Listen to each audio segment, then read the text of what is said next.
Hey guys, tonight we are stepping back into a world where comfort was a foreign concept and pain was basically a noisy neighbor who refused to move out. Imagine waking up not to the gentle vibration of an iPhone, but to the damp chill of a stone floor and the realization that every joint in your body is performing a tiny, agonizing symphony.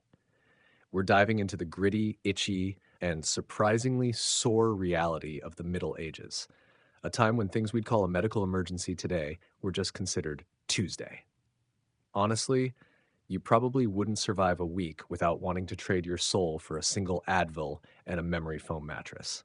So before you get comfortable, take a moment to like the video and subscribe, but only if you genuinely enjoy what I do here. Also, I'd love to know where you're listening from tonight and what time it is in your corner of the world. Drop a comment below. It's always lovely to see our little community of night owls growing. Now, dim the lights, maybe turn on a fan for that soft background hum, and let's ease into tonight's journey together. You open your eyes, and the first thing you feel isn't inspiration. It's a dull, radiating throb in your lower back.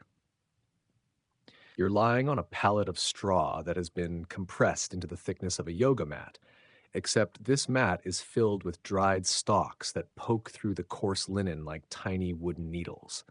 In the 14th century, unless you were royalty sleeping on a mountain of goose feathers, your bed was essentially a biological experiment.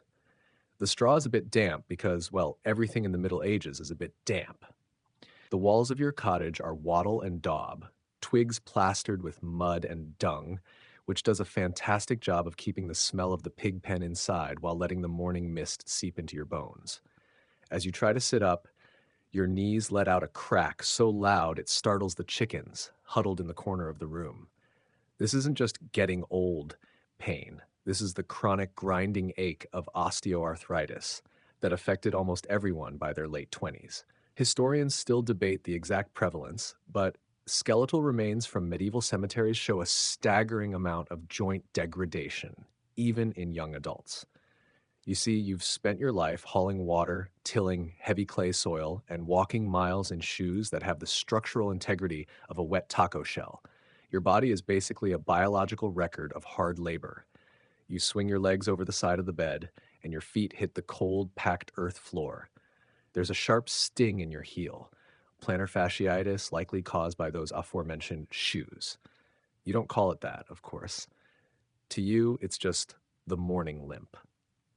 You've learned to walk with a slight hitch in your stride, a rhythmic compensation for the fact that your arches collapsed somewhere around the time you turned 15.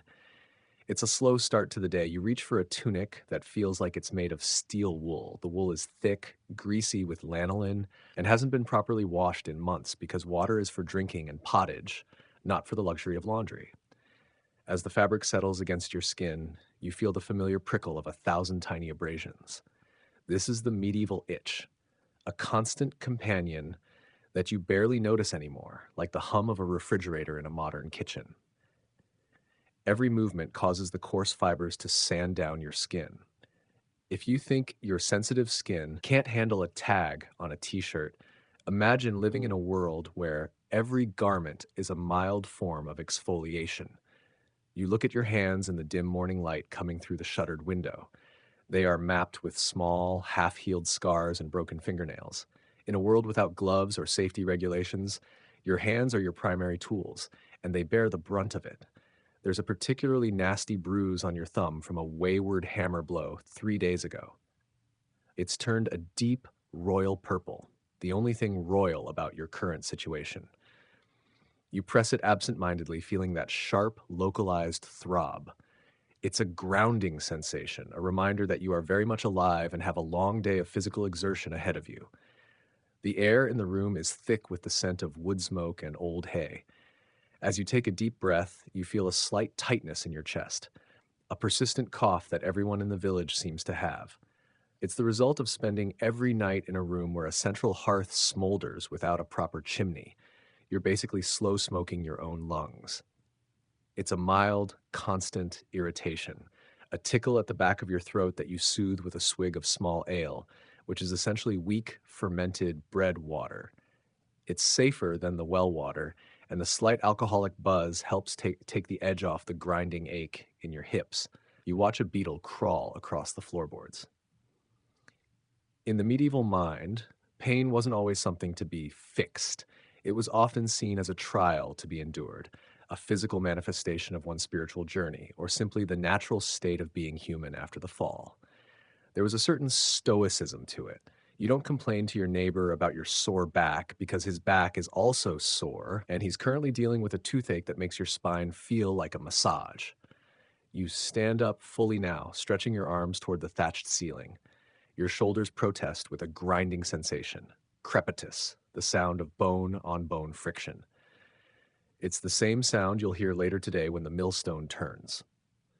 You are a part of the machinery of the manor, and like any machine from the year 1350, you squeak, you groan, and you require a lot of grease, or in your case, pottage and prayer, to keep moving. As you step out of the door, the bright morning sun hits your eyes, causing a sharp, stinging sensation.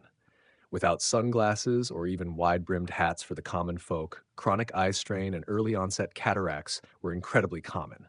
You squint against the glare, your eyes watering slightly.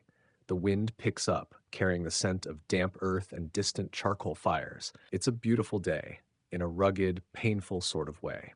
You begin your walk toward the fields, each step a reminder of the complex relationship between your body and the world around you. The pain isn't a scream, it's a whisper. It's the background noise of your existence. You've become an expert at zoning out the discomfort, a mental skill that modern humans have largely lost in our world of ergonomic chairs and temperature-controlled offices. You find a strange kind of peace in it, a rhythm. The throb in your thumb, the ache in your back, the sting in your feet. They are the metronome of your life. They tell you that you are working, that you are providing, and that you are enduring. As you reach the edge of the village, you see the blacksmith already at his anvil. The rhythmic clang, clang, clang echoes through the cool air. You know his ears probably ring constantly, a medieval version of tinnitus that he likely attributes to mischievous spirits, or simply the voice of the metal. You nod to him, and he grunts back, shifting his weight from one sore leg to the other. You're all in this together, a community of the slightly broken, moving slowly through a world that asks everything of your physical form. You reach your patch of land and grip the wooden handle of your spade. The wood is worn smooth by years of use, but it still finds the hidden blisters on your palms. You push the spade into the earth with your foot, feeling the resistance of the soil vibrate up through your leg and into your hip. It's a familiar resistance. It's the world pushing back. And so you begin your work, swaying with the effort, letting the repetitive motion lull your mind away from the physical reality of being a human being in the middle of the medieval grind. As the sun climbs higher, casting long, dusty shadows across the fields, a different kind of sensation begins to throb in rhythm with your pulse. It's not the dull ache of your back this time, but something much sharper, located deep within your jaw. In the Middle Ages, dental hygiene was less about minty fresh breath and more about survival of the fittest. You didn't have a toothbrush. If you were lucky, you'd rub your teeth with a piece of rough linen or a frayed twig from a hazel tree, perhaps dipped in a mixture of salt and charcoal. But even the most diligent twig scrubber couldn't escape the toothworm. Historians and medieval doctors actually believed that tiny, invisible worms lived inside your gums, gnawing away at the roots of your teeth to cause that blinding white-hot pain. It's a vivid image, and honestly, when a cavity reaches the nerve, worms feels like a pretty accurate description. The reality was even more relentless. The bread you ate was filled with stone dust from the grist mills, effectively acting like sandpaper on your enamel every time you chewed.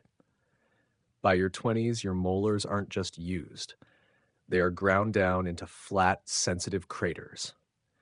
You pause your digging and press a dirty hand against your cheek, trying to apply pressure to the side of your face. The warmth of your palm offers a fleeting distraction, but the pain is persistent, a jagged lightning bolt that shoots up toward your temple every time you swallow. You've been rinsing your mouth with vinegar and chewing on dried cloves, which helps for a minute or two, but the worm is greedy today. There's a certain grim irony in the fact that while the wealthy suffered from rotting teeth due to their access to expensive honey and imported sugar, you, a peasant, are suffering simply because the very bread that keeps you alive is slowly wearing your teeth into nothingness. There's a legendary, perhaps slightly exaggerated, medieval remedy involving smoking out the toothworm by leaning over a bowl of hot water and henbane seeds. You've considered it, but henbane can make you see things, things even more terrifying than a sore jaw. Instead, you just endure. You've seen the barber surgeon in the village square, his primary dental tool being a pair of iron pliers that look like they belong in a blacksmith's shop. You know that if the pain becomes truly unbearable, your only real option is an extraction without a hint of anesthesia, performed while someone holds your head still against a wooden stool. Historians often debate how much of a last resort this was, but seeing as the procedure often involved the risk of a shattered jaw or a lethal infection, you've decided that you can live with the throb for a few more months. You take a sip of water from your leather flask, being careful to let it hit the other side of your mouth. The cold liquid sends a fresh shock through your system, making your eyes water. You swear you can hear the worm laughing. The social aspect of dental pain in the 14th century is something we rarely think about. Almost everyone you know is missing at least one or two teeth, and a crooked, yellowed smile is simply the standard. It's a communal burden.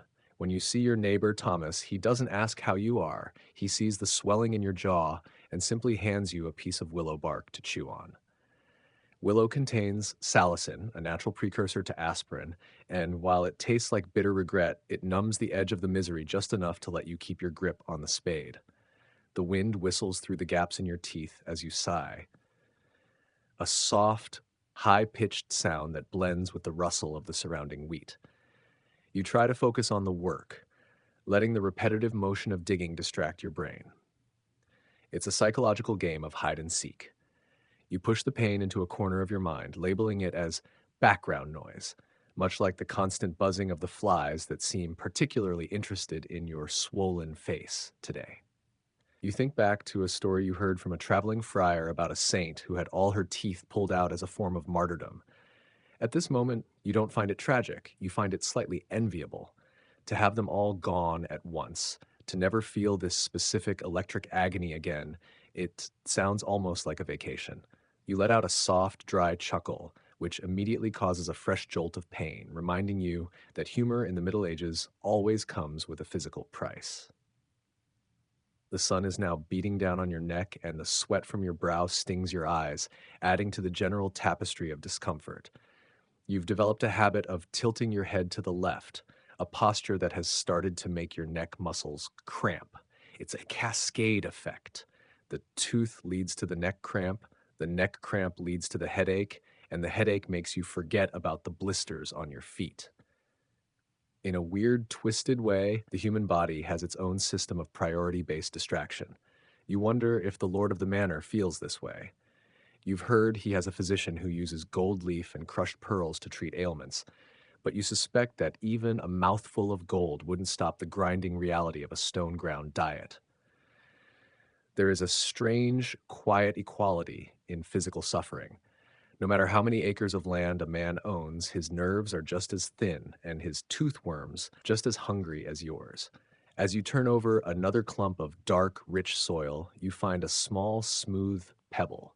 You pick it up and look at it, marveling at how something so small and seemingly harmless could cause so much damage if it had found its way into your flour. You toss it aside and watch it disappear into the tall grass. The pain in your jaw settles into a dull, rhythmic thumping, like a drum beating in the distance. You accept it. You welcome it as a sign that you are still here, still moving, still part of this heavy, breathing world. By midday, the pain has become a companion.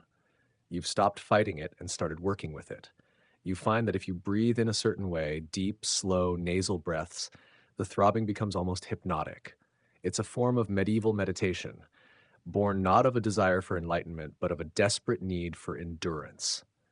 You are a masterpiece of biological resilience, a living bridge between the ancient world and the future, held together by nothing but sheer willpower and a very stubborn jawbone. You look across the valley, where the mist is finally burning off the river. The world is beautiful, despite the worm in your mouth and the ache in your bones.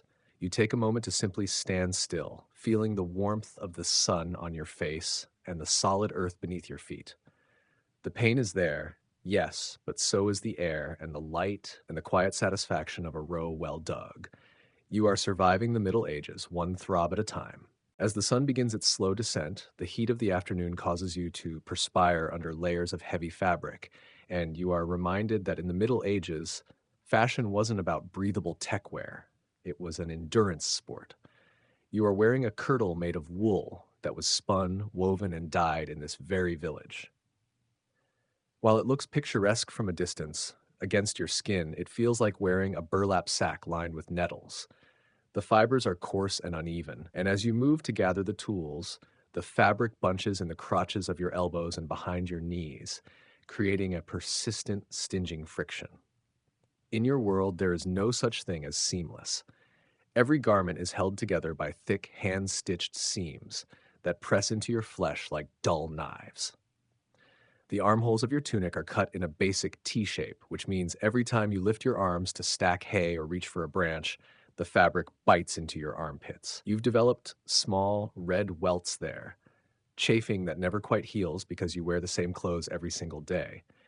Historians note that for the laboring class, a single set of clothes might last years, being patched and mended until the original fabric is a distant memory.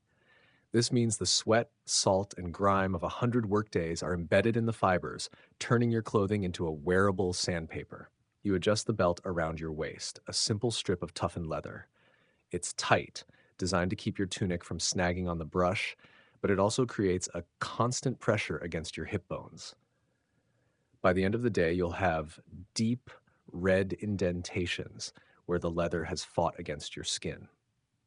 You've heard that the nobility wear silk and fine linen under tallies to protect their skin, but for you, the idea of a soft base layer is as mythical as a dragon. You simply grow a second skin of calluses and thickened hide. There's a certain grim humor in the fact that your clothes are trying to eat you, one slow rub at a time. A particularly annoying sensation starts near your collarbone. A loose thread from your wool cap has unraveled and is tickling your neck. You try to tuck it back in with your muddy fingers, but you only succeed in introducing a bit of grit into the mix. Now, every time you turn your head to check the horizon, you feel a sharp, tiny scratch. It's a minor agony, but in the hierarchy of medieval pain, these microaggressions from your wardrobe are often the most maddening. They are the background static of your life. You've become a master of the medieval shrug, a quick, jerky movement designed to reposition your clothes without using your hands, which are currently occupied with the heavy lifting of survival. Historians often debate how much the average person actually cared about this constant irritation. Some suggest that since everyone smelled a bit like wet sheep and old wood smoke, the sensory overload might have actually numbed you to the localized itching. But as you feel a trickle of sweat run down your back, trapped between the wool and your skin, you beg to differ. It's like a tiny, salty insect crawling down your spine, and you can't reach it. You simply have to wait for the moisture to be absorbed by the heavy fabric, leaving behind a new crust of salt to irritate you tomorrow. Your hose, the medieval equivalent of leggings, are held up by linen ties called points attached to your belt. One of these ties has frayed and is digging a small hole into your waistline. It's a rhythmic pinch, synchronized with every step you take. You remember your grandfather saying that the pain of the clothes reminds a man he is not an angel but a creature of the earth. Well, if that's the case, you are feeling very earthy today. You've seen some of the younger men in the village try to mimic the Krakows, those ridiculously long-toed shoes seen in the cities. But out here in the muck, such vanity would result in a broken ankle within the hour. Your shoes are practical, heavy, and about as flexible as a brick. The leather of your boots has dried and stiffened after being soaked in the rain last week. They now have a permanent dent over your big toe that rubs with every stride. You've tried stuffing them with dry moss to cushion the blow, but the moss always ends up migrating to your heel, creating a lump that makes you feel like you're walking on a walnut. It's a constant dance of adjustment. You find yourself standing on the edges of your feet just to shift the pressure points, a habit that has given you a slightly bowed-legged gait common among the peasantry. Despite the scratching and the pinching, there is a strange sense of security in the weight of your garments. In a world of sudden chills and unpredictable nature, these heavy layers are your fortress. The pain they cause is a trade-off for the protection they provide against the brambles and the wind. You've learned to find a sweet spot in the discomfort, a way of moving where the chafing is minimized, a quiet choreography of the body. You lean against a wooden fence post, letting the rough timber scratch the itch on your back that you couldn't reach. It's a moment of pure, unadulterated bliss, a small victory over the tyranny of wool. As you look down at your tattered sleeves, you notice a small, dried blood stain from where a thorn caught you earlier. The fabric has already stiffened around it. You don't wash your clothes in the modern sense. You beat them against stones by the river when the weather is warm enough, which really just serves to break the fibers further and make them even pricklier. You are effectively wearing a history of your own labor, a garment that knows your sweat and your struggles better than anyone else. The air begins to cool as the shadows stretch, and the wool that felt like an oven an hour ago now feels like a lukewarm embrace. The transition from too hot and itchy to chilly and damp is the daily cycle of the medieval wardrobe. You pull your hood up, the rough fabric grazing your ears. It's not soft, it's not comfortable, but it is yours. You are a silhouette of endurance, a human being wrapped in the rough textures of the 14th century, moving toward the end of another day where normal was just another word for sore. You take one last look at the field before heading back toward the village. Your clothes heavy, your skin tingling from 1,000 tiny abrasions, you feel a strange sense of pride. You haven't just survived the elements, you've survived the very things meant to protect you from them. You adjust your belt one last time, settle into the familiar pinch of your shoes, and begin the slow trek home, the rhythmic thud-itch thud of your footsteps marking the time. As the golden hour fades into a deep, bruised purple across the horizon, you find yourself retreating into the dim sanctuary of your home. In the Middle Ages, the setting sun didn't just signal the end of work. It signaled the beginning of a very specific, straining kind of discomfort, the slow fade of the world into shadows. You don't have the luxury of flipping a switch to flood the room with LED brilliance. Instead, you reach for a rushlight, a dried meadow rush dipped in leftover animal fat, which sputters to life with a weak, flickering yellow flame. The light it provides is less of a glow and more of a suggestion, and as you try to mend a tear in your tool bag, your eyes begin their nightly protest. The muscles around your sockets tighten, a sharp, localized tension that feels like someone is pulling a drawstring behind your brow. This is the chronic eye strain of a pre-electric world. To see anything clearly, you have to lean in so close to the flame that you can smell the singe of the tallow and the faint, acrid scent of the burning rush. Your pupils are constantly dilating and contracting, struggling to make sense of the high contrast environment where the work zone is a tiny circle of yellow and the rest of the room is a yawning abyss. Historians note that because of this, many people developed a permanent squint or crow's feet before they even hit 30.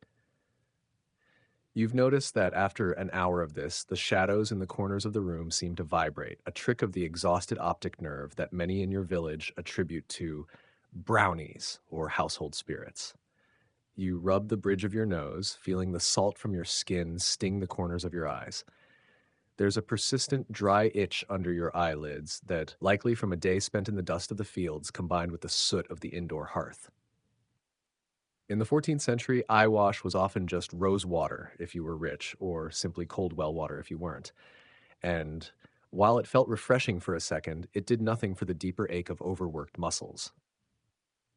You've heard a rumor that some monks in the distant monasteries use reading stones, primitive magnifying glasses made of polished beryl to help them see the tiny Latin script on vellum.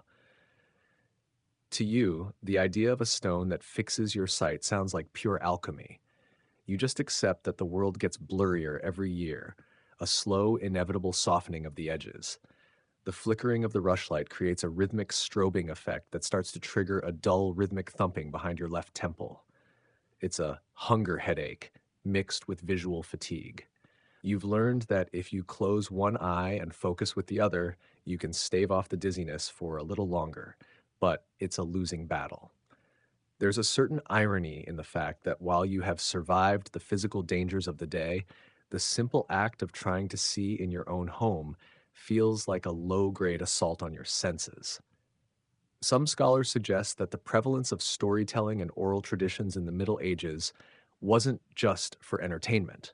It was a practical necessity because looking at anything for too long in the dark was physically painful. You decide to give up on the mending. The needle is too small, and the shadows are too long.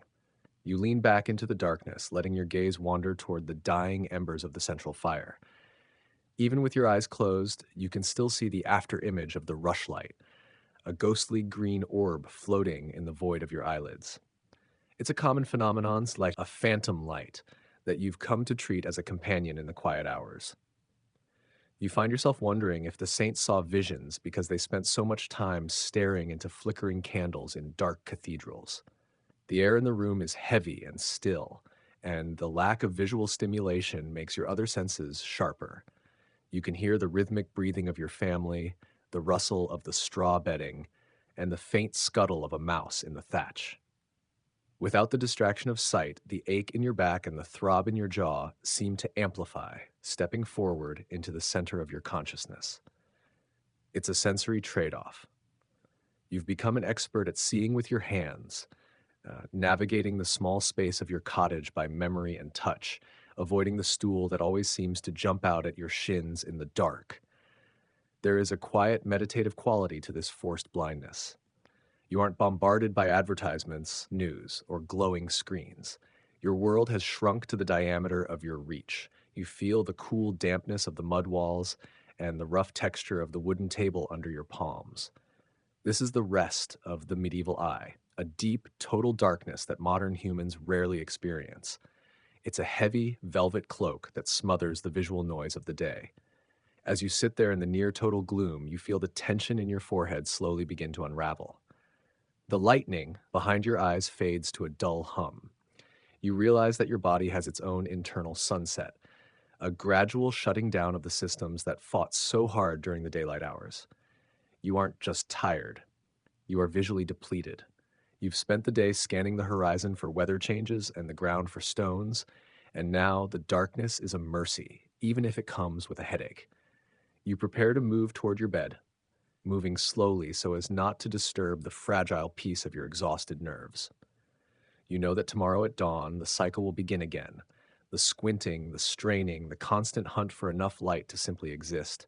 But for now, the shadows are your friends. They don't demand anything from you. They don't ask you to focus or interpret. You let out a long, slow breath, feeling the air cool your lungs. The transition to sleep is easier when the world is already black. You find your way to the straw pallet, guided by the faint smell of the hay and the familiar creak of the floorboards. As you lay your head down, the last bit of tension leaves your jaw. The toothworm is quiet, the wool itch is muffled by the cool night air, and the eye strain is finally drowning in the shadows. You are a vessel of endurance, finally finding a moment of stillness in a world that is never quite comfortable, but is, for this moment, quiet. The darkness isn't just an absence of light, it's a presence. It's a thick, heavy blanket that tucks you in. You close your eyes, and for the first time today, there is no difference between what you see and what the world is. You are one with the night. You drift off, your mind wandering through the blurry, half-remembered landscapes of the day, moving toward a dreamscape where the light is always soft and the worms never bite. As the night deepens, a different kind of protest arises, not from your weary limbs or strained eyes, but from deep within your core. In the 14th century, dinner isn't just a time for nourishment. It's a gamble. You've just finished a bowl of pottage, a thick, slow-cooked stew of oats, beans, and whatever greens were drooping in the garden, and while it fills the void, it brings with it a familiar, rolling discomfort. This is the medieval belly, a constant state of bloating and abdominal pressure caused by a diet that is almost 80% fiber and complex carbohydrates, often seasoned with a side of unintentional pathogens. Because your grain is stored in communal bins and your water comes from a well shared with the village livestock, your digestive system is less of a finely tuned machine and more of a chaotic battlefield. You feel a sharp, gassy cramp bloom just beneath your ribs, making you shift uncomfortably on your straw pallet. Historians often point out that gut health in the Middle Ages was practically non existent by modern standards. Parasites like roundworms and tapeworms were so common that they were almost considered a natural part of the human anatomy. You've learned to live with the occasional flutter in your stomach that isn't hunger, but the movement of a long term biological tenant. There is a dull burning sensation in your chest, heartburn caused by the acidic fermented ale and the heavy unleavened bread. Without antacids, you resort to swallowing a bit of chalky clay or simply drinking more water, which often just adds to the bloat. You feel like a balloon stretched to its limit, your linen tunic suddenly feeling 2 sizes too small. Some medieval scholars argue that the frequent fasts mandated by the church weren't just for spiritual purification, but were a practical, if unintentional, way to give the overtaxed peasant digestive system a much needed break from the relentless onslaught of fiber and grit. As you lie there, you listen to the gurgle of your own intestines, a sound so loud it seems to echo in the quiet room. It's a rhythmic churning noise that you've come to associate with the end of the day. You remember the village healer mentioning a balancing of the humors, suggesting that your black bile is perhaps a bit too active tonight. To you, it just feels like you swallowed a bag of hot stones. You try to find a position that doesn't compress your midsection, eventually settling on your side with your knees tucked up, a posture that offers a tiny bit of relief from the internal pressure. There's a certain stoicism to this specific pain. Unlike a broken bone or a toothache, the pottage cramp is a private, quiet misery. It's the price you pay for being full. In a world where famine is always a shadow on the horizon, a stomach that hurts because it's full is, in a very twisted way, a luxury. You've seen years where the cramps were from emptiness, a hollow, gnawing ache that makes your head spin. Compared to that, the bloating of a bean-heavy harvest is almost a blessing. You close your eyes and focus on your breath, trying to let the warmth of your own body soothe the tension in your gut. The air in the cottage is cool now, but your core feels strangely hot, a localized fever of digestion.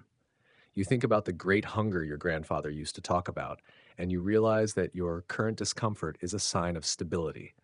It's a rhythmic throb, a reminder that the earth has provided, even if it provided a bit too much roughage. You drift into a light doze, your mind wandering through fields of oats and rye, the internal storm in your belly slowly subsiding as your body does the heavy work of turning the day's harvest into tomorrow's energy. You are a biological marvel of adaptation, a human being whose internal chemistry has learned to thrive on the edge of chaos. The bellyache is just the sound of the engine running. You accept the gurgles and the cramps as part of the nightly ritual, a final, internal good night from a body that has worked hard and been fed, however roughly.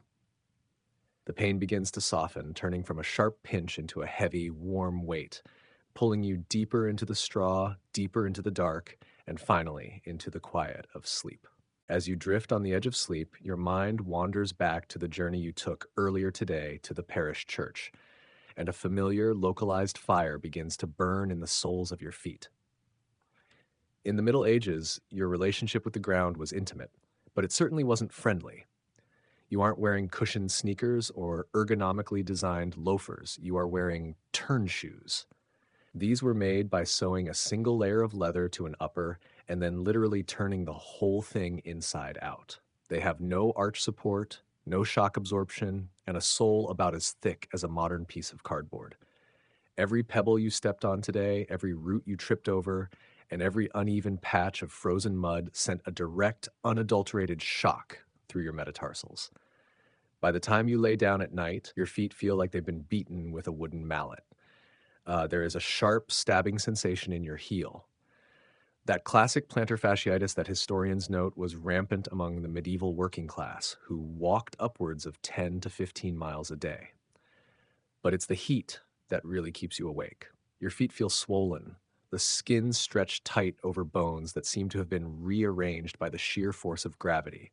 In a world before wide fit options, most people's toes were permanently cramped together, leading to bunions and ingrown toenails that you've learned to treat by simply hacking away at the edges with a dull knife once a month. You find yourself rubbing your left foot against your right calf, the friction of the coarse wool helping to distract from the deep internal throb of the bone. There's a certain grim rhythm to this pain. It's the physical receipt for every mile you've traveled. You've noticed that the older men in the village walk with a strange rolling gait, their feet flaring outward to avoid putting pressure on their crumbling arches. Some scholars suggest that the pilgrim's limp wasn't just a sign of devotion, but a biological inevitability of life on the medieval road. You aren't a pilgrim, but you've walked the same distance just tending to the Lord's manor. The cold air of the cottage actually feels good against your burning soles. You stick your feet out from under the heavy wool blanket, letting the night chill numb the inflammation. It's a primitive form of cryotherapy. As the heat leaves your skin, you can feel the individual pulses of blood in your toes. Thump, thump, thump. A tiny rhythmic reminder that your circulatory system is working overtime to repair the day's damage. You remember a traveler once mentioning that in the East, people wear sandals made of wooden straw, and you wonder for a fleeting moment if that would be better or if you just end up with a whole new set of splinters to worry about. There is a strange, quiet endurance in your feet. They are the furthest part of you from your mind, yet they bear the heaviest burden. You've developed a thick layer of yellowed callus on your heels, a natural leather that has grown to compensate for the inadequacies of your footwear. It cracks in the winter and bleeds in the summer, but it is yours. You accept the foot fire as the price of motion. As the cooling air finally begins to win the battle against the inflammation, the sharp stabs turn into a dull, manageable ache. You pull your feet back under the blanket, the warmth of the straw nesting around them, and you feel the last bit of the road's fatigue finally start to dissolve into the darkness. The weight of the day truly settles in when you try to shift your position on the straw, and a jagged, white-hot line of protest fires across your lower back. In the Middle Ages, your spine was essentially a biological crane that never got a day off. Whether you were bent double over a scythe, hoisting heavy water buckets from the well, or carrying a wayward calf back to the barn, your lumbar region was under a constant state of siege. There are no ergonomic chairs here. When you sit, it's on a backless wooden stool, and when you work, it's in a perpetual hunch. Historians who examine medieval skeletons often find Schmorl's nodes, distinct indentations in the vertebrae caused by the soft discs being squeezed into the bone from sheer repetitive pressure. You don't know the medical term, of course. You just call it the shepherd's kink. This isn't a sharp injury, but a heavy, grinding fatigue that makes your torso feel like it's made of sun-dried clay. Every time you breathe deeply, you feel the muscles along your spine ripple and seize in a protective, guarding reflex. You've tried the common remedy of rubbing a bit of rendered goose fat mixed with stinging nettles on the area, the theory being that the sting of the nettles distracts the body from the ache of the muscles. But tonight, the ache is winning. You've noticed that your father, who is only 40 but looks 60, now walks with a permanent L shape to his frame. It's a common sight in the fields, a row of men and women moving like rusted hinges, their bodies slowly folding back toward the earth they spend their lives tilling. There's a localized throb right at the base of your neck, too, from the way you have to brace your head while carrying loads on your shoulders. It feels like a heavy hand is pressing down on you, even now as you lie flat. You've heard that some of the stonemasons at the new cathedral suffer from stone lung and mason's back, and you realize that every trade in this century has its own signature brand of agony. As you lie there, you try to breathe into the pain, a trick you learned to keep from fainting during the long harvest days. Some theologians argue that the physical labor of the peasantry is a direct imitation of the suffering of the saints, which is a nice thought, but it doesn't make the straw feel any softer against your inflamed sciatic nerve. The rhythmic thump thump of your heart seems to echo in the small of your back. You find yourself longing for the stretching rack you've heard whispered about in tales of the castle dungeons, not for the torture, but because the idea of someone pulling your spine in two opposite hit directions sounds like the most heavenly relief imaginable. You settle for pressing your knuckles into the muscle, feeling the hard knots of tension that refuse to uncoil. Gradually, the sharp edges of the cramp begin to blunt. The clay of your muscles starts to soften in the warmth of the bedding. You are a pillar of salt and bone, slowly settling into the dust, finding a fragile, aching peace as the fire in your nerves finally begins to dim. As you settle deeper into the dark, a heavy, rattling sensation moves within your chest, a persistent, shallow wheeze that has become the background music of your evenings. In the Middle Ages, the fresh air of the countryside was a daytime luxury. Once you stepped through your threshold, you entered a localized fog of wood smoke and soot. Your cottage doesn't have a chimney. Those are for the wealthy or the monks in their stone cloisters. So your fire pit sits in the center of the room, venting through a simple hole in the thatch or just seeping out through the gaps in the walls. You're essentially a piece of livestock being slowly cured in your own home. Every breath you take is thick with the scent of smoldering oak and the acrid bite of animal dung used for fuel when wood is scarce. Your lungs feel heavy, a sensation that historians often link to the staggering rates of respiratory illness found in medieval urban and rural remains. You have a winter cough that somehow persists through the summer, a dry, hacking tickle that awakens the moment you lie down and the smoke from the dying embers settles near the floor.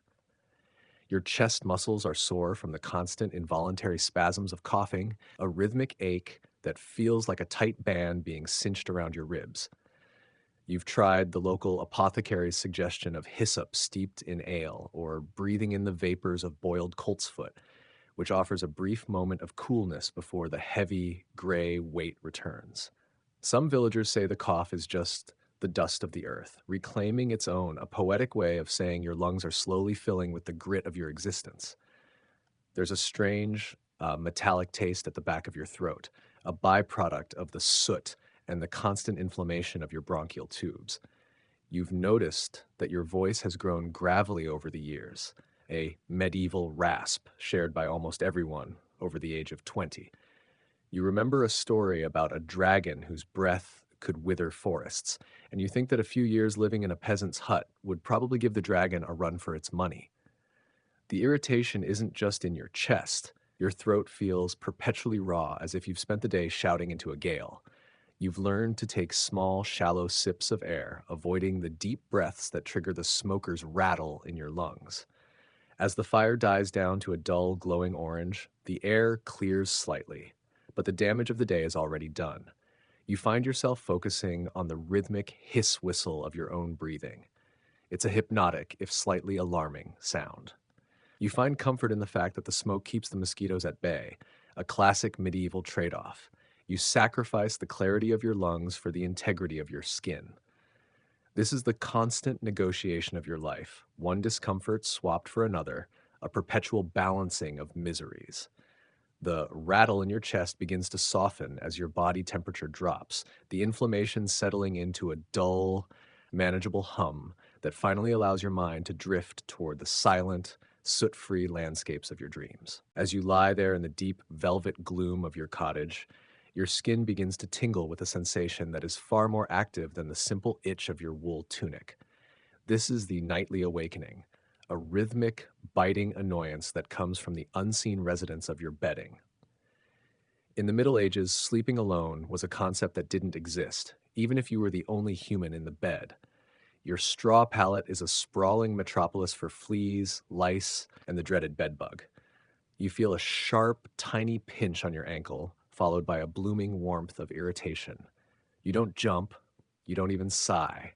You simply reach down with a practiced heavy hand and scratch the spot with your broken fingernails. A movement so mechanical, it's almost like breathing. Historians who study the domestic life of the 14th century often point out that parasites were so ubiquitous they were barely considered a nuisance. They were simply a biological tax on existence.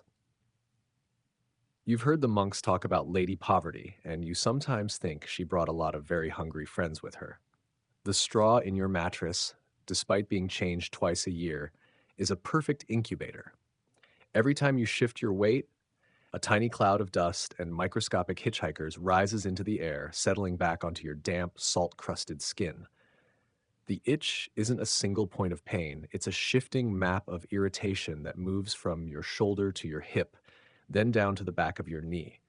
You've become an expert at the medieval twitch, a subtle shiver of the muscles designed to dislodge a biting guest without fully waking up.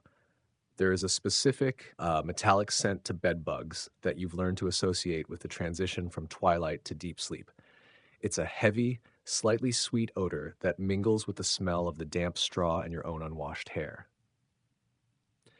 You remember a traveling peddler trying to sell a miracle powder made of crushed dried flowers and arsenic to kill the pests, but you know better than to bring poison so close to where you breathe.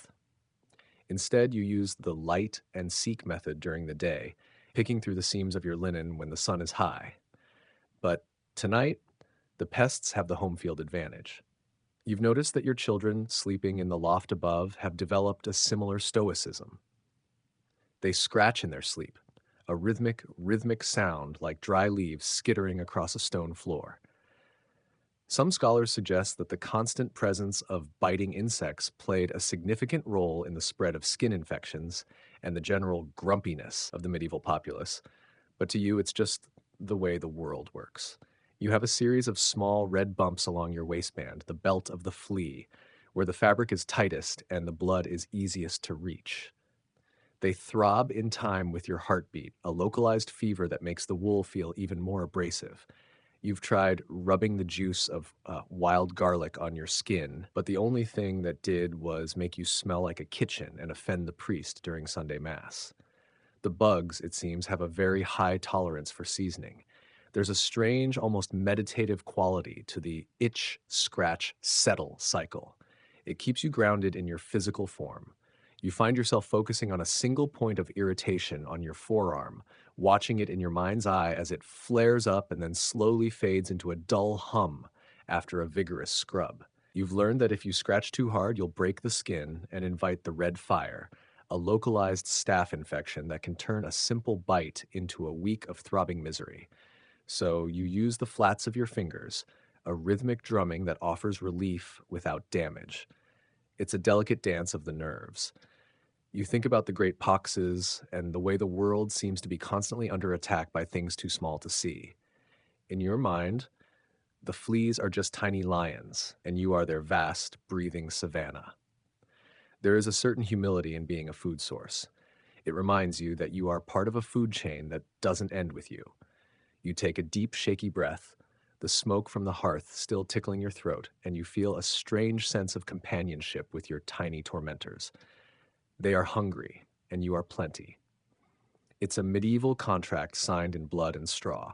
The itching begins to blur as your body temperature drops further. The stings turn into a general static-like hum across your skin. You've reached the point of sensory saturation where the brain simply stops reporting the individual bites and starts treating them as a collective background noise. This is the parasitic peace, a state of being where you are so used to being bitten that you can finally fall into a deep, heavy slumber.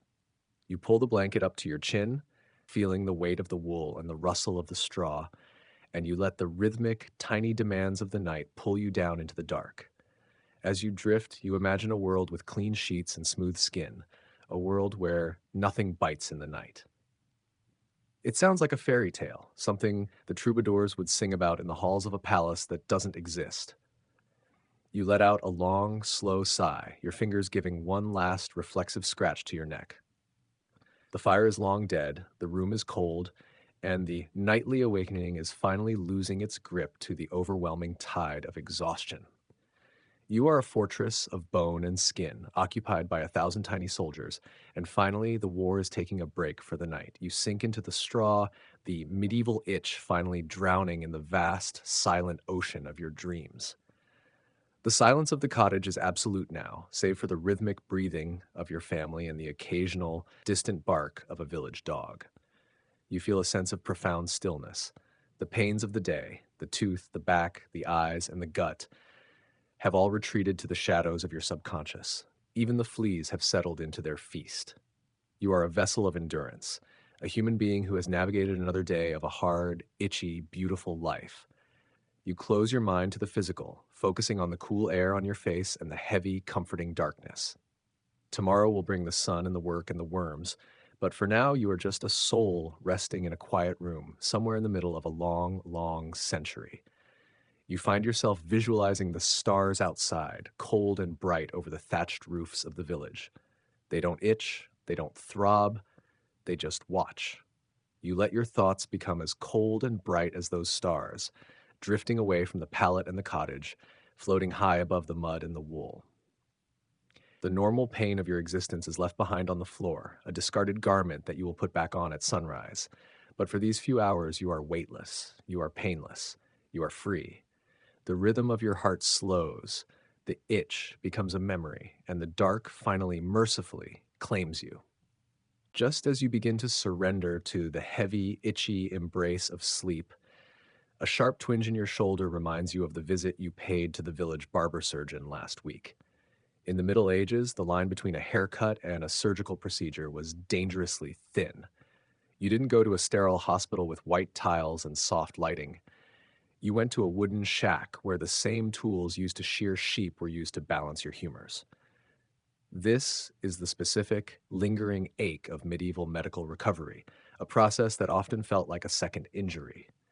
You had been feeling heavy-blooded and sluggish, a common complaint that your neighbors attributed to a surplus of the sanguine humor. The solution? Bloodletting. You remember sitting in that hard wooden chair, gripping a pole to make your veins stand out, while the barber surgeon applied a small, cold iron blade called a fleam to your inner elbow. The pain wasn't just the initial sharp sting, it was the sickening, cold sensation of the blood leaving your body into a pewter bowl, and the subsequent days of throbbing tenderness. Today, that small incision has a crusty, inflamed edge that catches on your wool sleeve, sending a jolt of localized heat up your arm. Historians note that while we view these practices as barbaric, to you, they were the height of science. There was a profound, stoic belief that pain was a necessary part of the purging process. If it didn't hurt, was it even working? You've seen the surgeon use cautery, a red-hot iron pressed against an open wound to seal it, and the smell of singed hair and flesh is something that never truly leaves your nostrils. You feel the scar tissue on your leg from an old burn treated with a poultice of moldy bread and honey. It's thick and tight, a permanent tug against your muscle every time you stretch. The recovery phase in the 14th century was a slow, agonizing crawl. There was no bed rest in the modern sense. Unless you were literally unable to stand, you were expected to be back in the fields or the kitchen. This meant your wounds were constantly being reopened by the friction of work and the salt of your own sweat. You've learned to seal small cuts with a dab of cobwebs and soot, a primitive bandage that often caused more irritation than it prevented. As you lie in the dark, you can feel the rhythmic heartbeat in your elbow, the sign of a minor infection that you hope the good air of the night will soothe. Some scholars argue that the true genius of medieval people was their incredible immune systems, forged in a world where sterile didn't exist. You are a walking testament to that resilience. You've survived treatments that would make a modern doctor faint. You remember the healer's daughter applying a paste of crushed snails to your bruised ribs after a fall. It was cold, slimy, and smelled of damp earth, but you swear it drew the heat out. It's a strange, sensory, heavy relationship with your own healing. Pain is the signal that the body is fighting back. As you focus on the dull throb of your arm, you find a weird sort of comfort in it. It means you are mending. It means the bad humors are gone, or at least they've been shaken up enough to leave you alone for a while. You've seen men survive losing a finger to an axe, only to succumb to a fever of the blood weeks later. Every day you wake up without a fever is a victory. You are a master of the long-term ache, the kind that stays with you for weeks until it finally fades into the general background noise of being alive. The air in the cottage has grown even colder, and you find that the cold helps dull the inflammation in your arm. You tuck your hand into the warmth of your armpit, creating a natural heat pack. This is the patience, the ability to sit with discomfort and wait for the slow biological clock to tick toward recovery. You think about the physician's handbook you once saw in a merchant's cart filled with drawings of Zodiac Man, showing how different parts of the body were governed by the stars. Tonight, you feel like the stars are pulling at your stitches. There is a quiet dignity in this endurance. You aren't just a victim of your era, you are a survivor of its solutions. The barbersurgeon's touch is a memory that stays in your nerves, a reminder of the fragility of the flesh and the toughness of the spirit. You take a slow, cautious breath, feeling the tension in your shoulders slowly begin to uncoil. The white-hot sting has settled into a mellow yellow hum. You find yourself drifting back toward the edge of sleep, the rhythmic pulse in your elbow acting like a metronome. You are a biological fortress, constantly repairing the breaches, constantly reinforcing the walls. The pain of healing is just the sound of the workers at the forge, hammering your body back into shape. You accept the throb, the itch, and the heat. They are the language of your survival.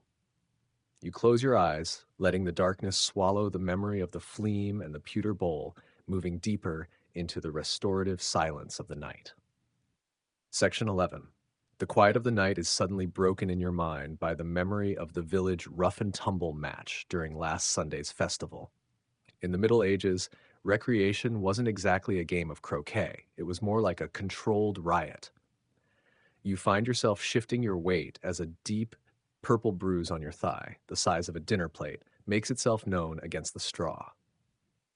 This is the festival hangover, the physical price you pay for a few hours of communal joy.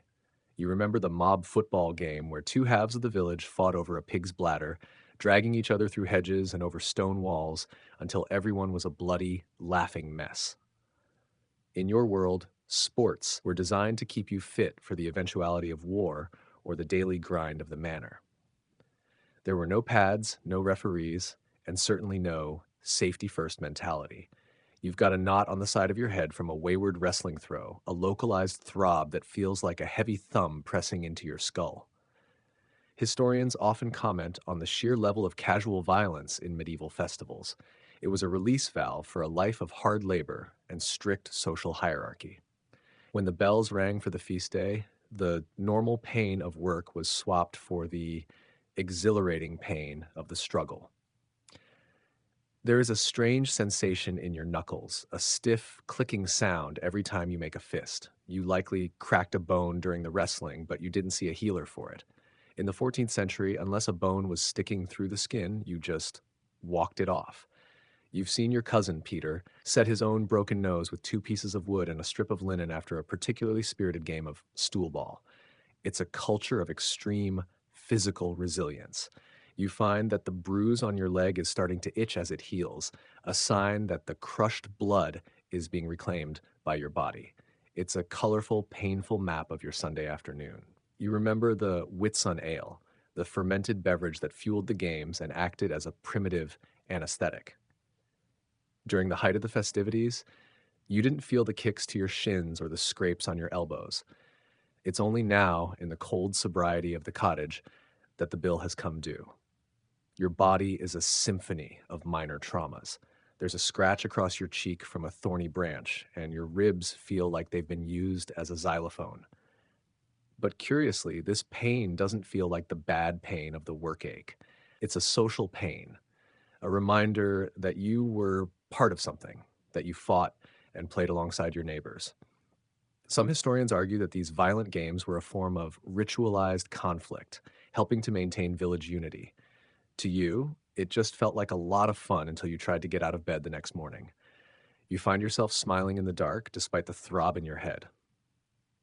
There's a certain pride in having the biggest bruise or the most impressive scrape. It's the merit of the struggle. You've noticed that the younger boys in the village look at your scars with a kind of reverence, seeing them as badges of adulthood. You are a veteran of the village green. The rhythmic thump thump of your bruise is a counterpoint to the quiet breathing of your spouse beside you. You wonder if they are also nursing a festival souvenir from the tug of war. The air is still, and you find that the lack of movement makes the stiffness in your joints even more apparent. Your knees feel like they've been filled with sand. This is the post-game rigor, a state where your muscles have seized up in a collective protest against the antics of the weekend. You try to stretch your leg out, but the bruise screams, so you retreat into a curled position, protecting your wounded pride. You think about the green man carvings in the church with their wild, leafy faces and fierce expressions. Sometimes during the games, you feel a bit like that, a wild, elemental creature, untethered from the rules of the plow and the tithe. The pain is the tether that brings you back. It tells you that the festival is over and the work is coming.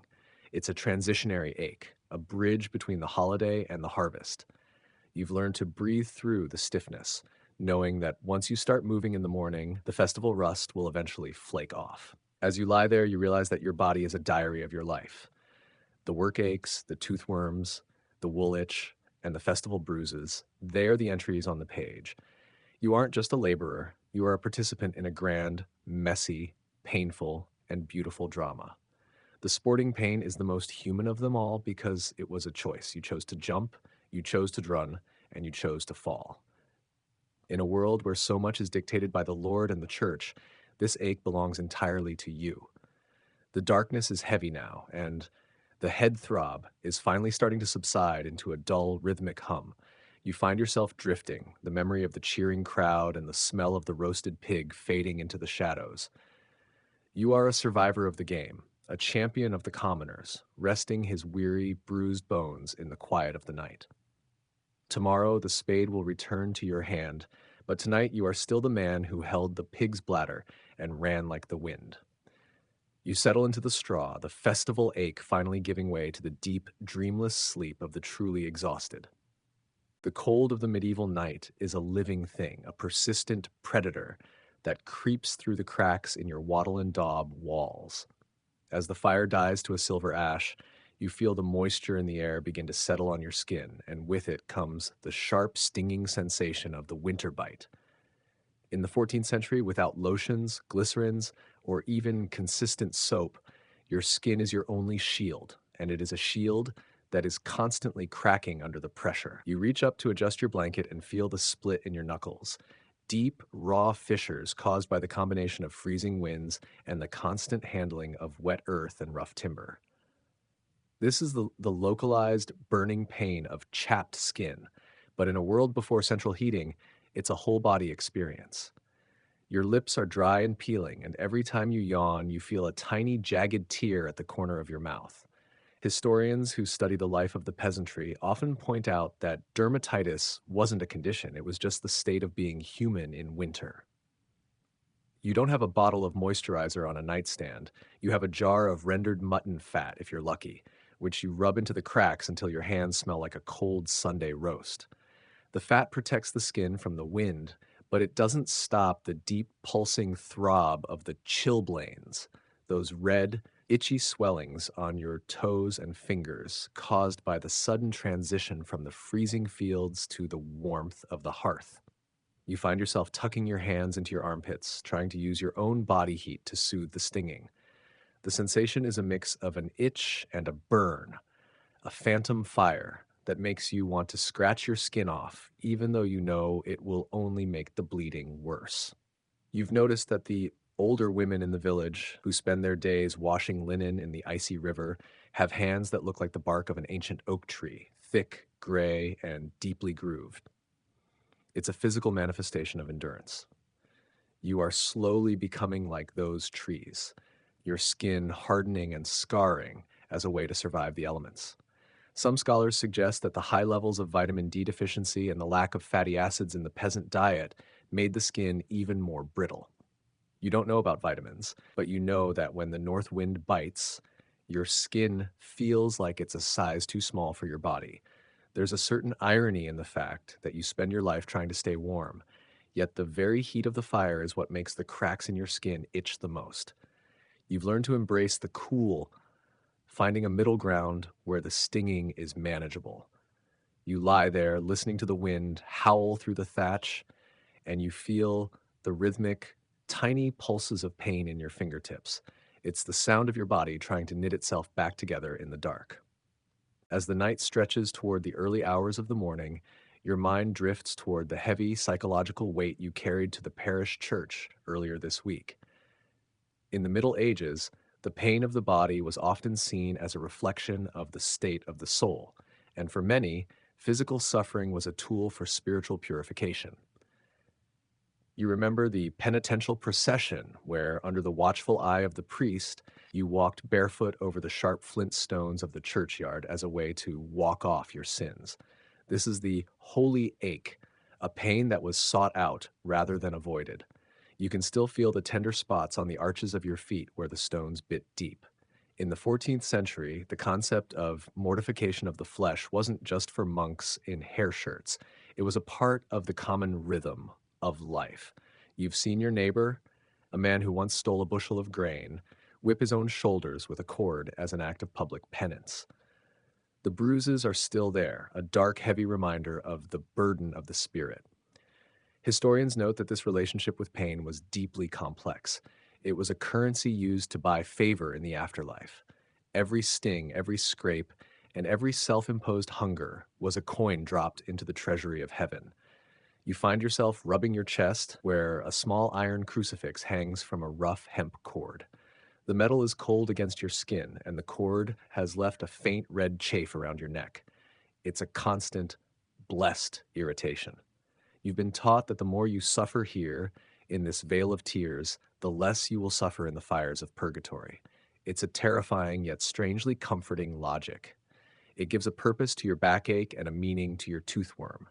You aren't just a laborer in the mud. You are a pilgrim on a painful journey toward the light. Some theologians of your time argued that to feel nothing is to be dead, and so you welcome the stinging on your feet and the itch of the cord. It's a sign that your conscience is active. You've noticed that during the long, silent hours of the night, the ghosts of your mistakes seem to weigh heavier than the straw of your bed. The physical pain acts as a grounding wire, pulling those heavy thoughts out of your head and into your nerves where you can deal with them. You take a slow, deliberate breath, letting the holy ache settle into a quiet, manageable hum. You aren't just enduring the Middle Ages, you are sanctifying them, one bruise at a time. The first hint of gray light begins to touch the edges of the shuttered window, and your body anticipates the long trek that awaits you today. You have to travel to the market town, 6 miles away, to trade your surplus wool. In the Middle Ages, travel was synonymous with foot trauma. This is the walker's fatigue, a deep systemic exhaustion that begins in the calves and ends in the sole. You won't be riding a horse. Those are for the knights and the wealthy merchants. You will be walking on roads that are little more than rutted mud tracks in the summer and frozen canyons in the winter. Every mile you walk is a series of microscopic impacts on your joints. By the time you return tonight, your knees will feel like they've been filled with broken glass, and your shins will throb with the rhythmic ache of splints. Historians often comment on the incredible mobility of the medieval population. Pilgrims, peddlers, and peasants were constantly on the move, despite the lack of any cushioned footwear.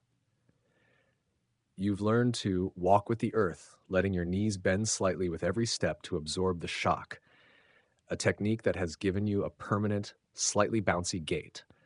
There's a specific pain that comes from carrying a heavy load over long distances, the shoulder burn.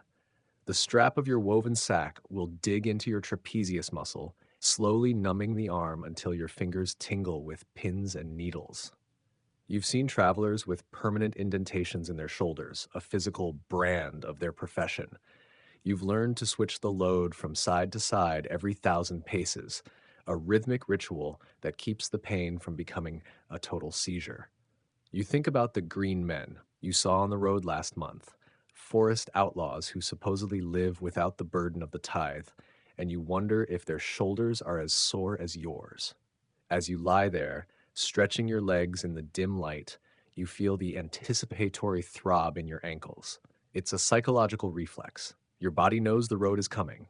You've heard that the king's messengers can run 50 miles in a day, and you find the idea both heroic and deeply horrifying. For you, the 6 miles to town is a mountain to be climbed, but there is a quiet, rhythmic peace to the road once you get started. The pain becomes a cadence, a heartbeat you can follow. You settle into the traveler's trance, where the world shrinks to the next 3 feet of mud and the steady, aching thud-thud of your own heart. The road is a teacher, and its primary lesson is endurance.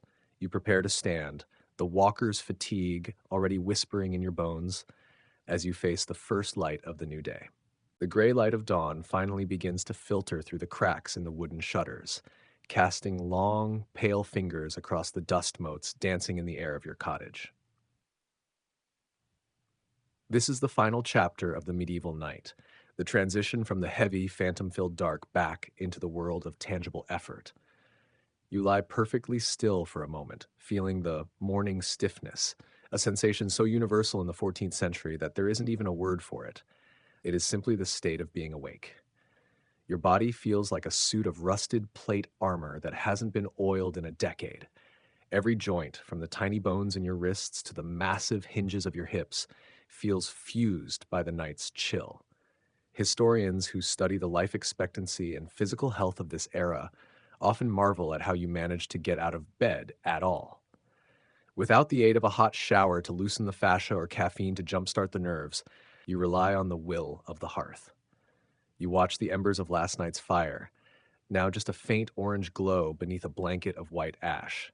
The pain of the morning is a slow, creeping realization. As you finally force your body to roll over, the straw pallet beneath you let out a dry, weary crunch that seems to echo the protest of your own ribs. You feel the wool itch return with a vengeance as your body heat rises, and the toothworm gives a small, experimental throb to remind you it survived the night. There is a profound, quiet irony in this moment. You have survived the normal pains of yesterday, the backache, the hunger, the stinging eyes, and the biting insects, only to be rewarded with the exact same set of challenges for today. Yet, there is a strange stoic peace in the repetition. You know exactly who you are and what the world expects of you. You aren't paralyzed by the choice of 1,000 different lives. You are the man who tills the earth, who walks the road, and who endures. You reach out a hand, feeling the rough texture of the mud wall, and find that your fingers are slightly less swollen than they were at midnight. It is a small mercy, but in the Middle Ages, small mercies are the foundation of a happy life. As you prepare to stand, you take one last deep breath of the cool, smoky air. The rattle in your chest is still there, but it's softer now, more like a purr than a growl. You think about the cycle of the seasons, how the earth itself suffers through the frozen sleep of winter, only to break itself open in the spring. You are part of that cycle. Your pain is the friction of existence, the proof that you are still moving through time. You push yourself up onto your elbows, feeling the walker's fatigue from yesterday settle into a manageable heavy warmth in your thighs. You are ready. You are resilient. You are the heartbeat of the century. The world outside is beginning to stir. You hear the distant lowing of a cow and the rhythmic thud of a neighbor's axe. The normal life is waiting. You swing your legs out from under the heavy wool, your feet finding the familiar, cold earth of the floor. The morning limp begins as you stand, but after a few steps, your blood begins to move. The rust begins to flake off, and the pains of the night retreat into the back of your mind, becoming nothing more than the background hum of a life well lived.